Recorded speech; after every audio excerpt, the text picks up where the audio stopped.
अस्सलाम वालेकुम एवरीवन, कैसे हैं आप लोग? ठीक ठाक हैं? अच्छा बेटा, यहाँ पे हमारे पास जो कॉमन कन्फ्यूजन होती है और बड़ी छोटी सी कन्फ्यूजन होती है अक्सर स्टूडेंट्स को, और every now and then paper में ये आता रहता है, कॉमनली आता रहता है और दोनों सब्जेक्ट्स में आता है। एएस बिजनेस में भी आता है और एएस अकाउंटिंग में भी आता है। Let's have a look at the problem, and the problem is that is like markup and margin. I try to made it a simplified version of a markup and margin ताकि आपको easily समझ आ जाए। Have a look at it. हम पहले समझते हैं markup क्या होता है। कुछ ज़रा बेसिक देखते हैं। Used when the cost of the product is not certain.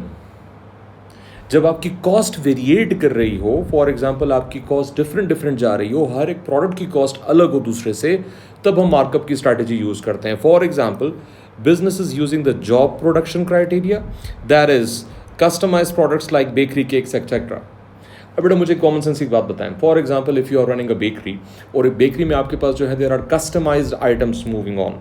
अब लेट सपोज एक कस्टमर आता है, वो आपसे कहता है कि जी I need a 5 pounds cake, animated cake.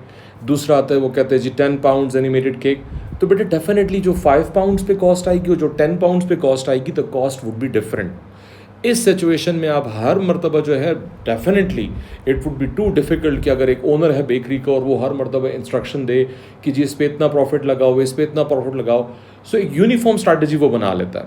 Uniform strategy ये बताता है कि बेटा जिसकी जो कॉस्ट भी आ रही है उस पर्टिकुलर केक बनाने पे, add a uniform markup of say 5% और 10% और 15%। देखते हैं यहाँ पे। तो यहाँ पे हम कहते हैं कि जी जॉब प्रोडक्शन में यूज़ होता है। तीसरा, markup is always added to the total cost of the product.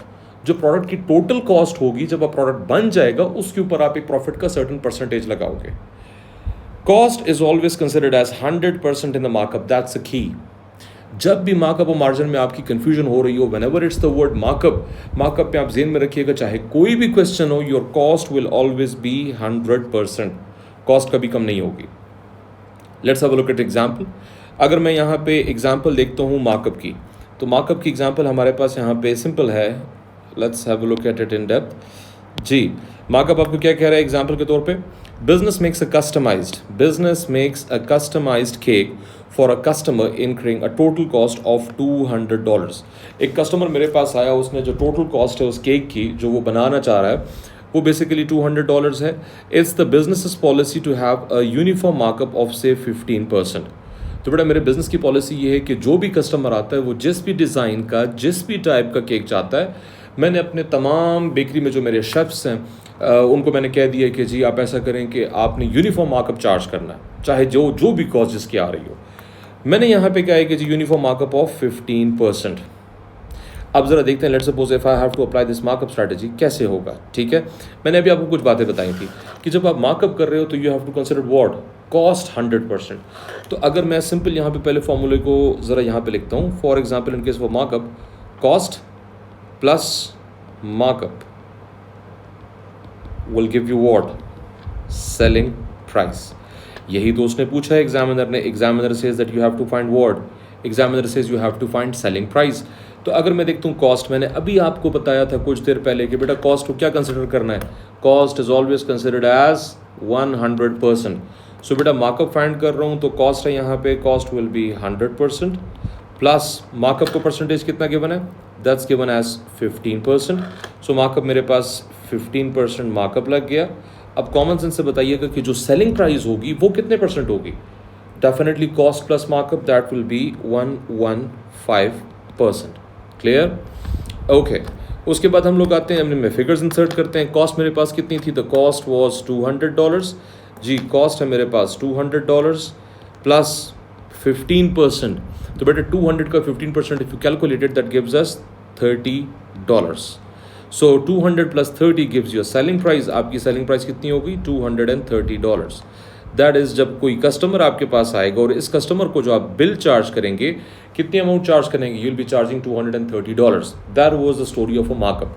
Now moving onwards, अब जब हमने मार्जिन का स्टार्ट लेना है, तो मार्जिन किस बिजनेसेस में होता है?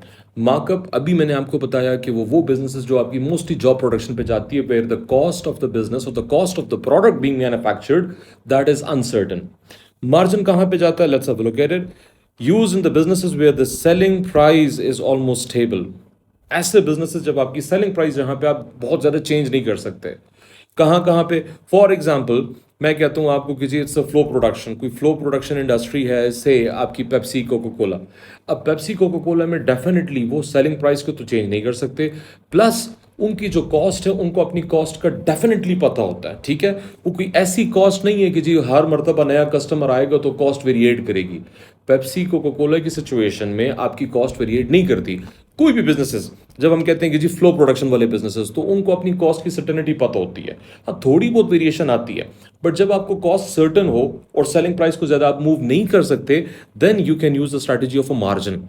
तो अगर मैं यहाँ पे मार्जिन को फ्रैंकली देखूं, यहाँ पे कि मार्जिन मेरे पास क्या आता है, so let's have a look at it. Used by the businesses where the selling price of the product is almost stable and the business wants to calculate its profit margin, right, by subtracting all the cost from the cost of goods sold. Example देखते हैं जरा। Example quickly जरा example पे आता है, नीचे मैंने यहाँ पे और चीज़ें भी लिखी हुई हैं, if you want to look at it. For example मैं यहाँ पे कहता हूँ कि जी रेवेन्यू या sales is always considered as 100% in the margin, that's a key point.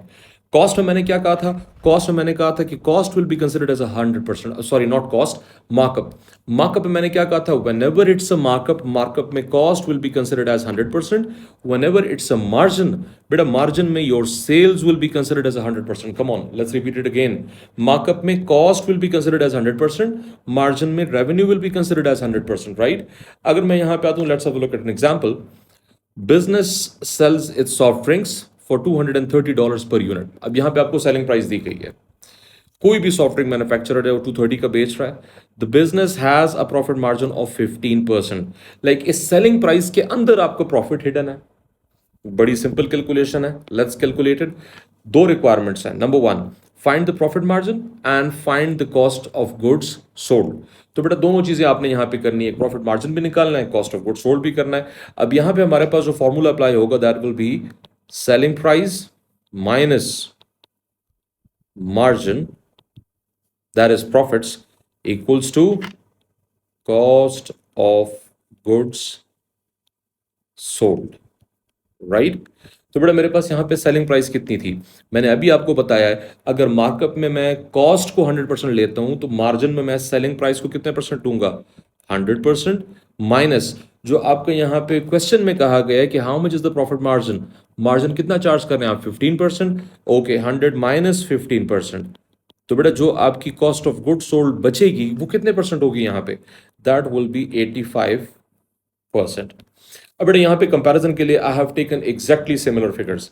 अगर आप यहाँ पे देखें तो मैंने यहाँ पे कौन सी फिगर्स ली है, अगेन यहाँ पे सेलिंग प्राइस कितनी आ रही थी, 230। इसी सेलिंग प्राइस को उठा के मैंने इस नेक्स्ट क्वेश्चन में एडजस्ट कर दिया। यहाँ मैंने परसेंटेज कितना लिया था, 15%, यही परसेंट मैंने यहाँ पे भी लिया 15%।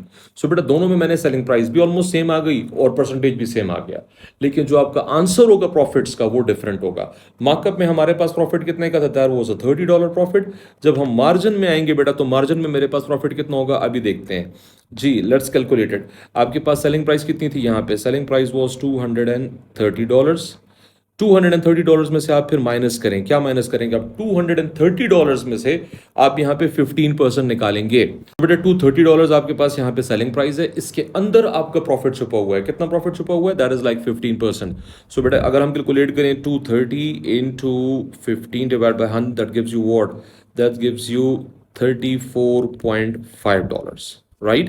So 230 minus 34.5, that's gonna give you exactly 195.5, and what is it, that is your cost of goods sold।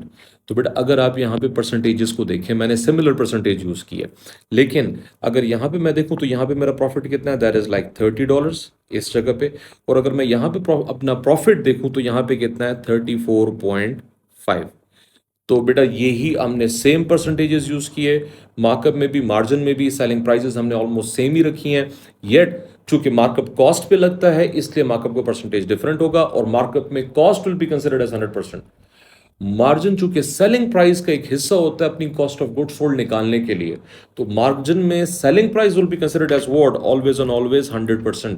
तो selling price minus your profit margin will give you the cost of goods sold.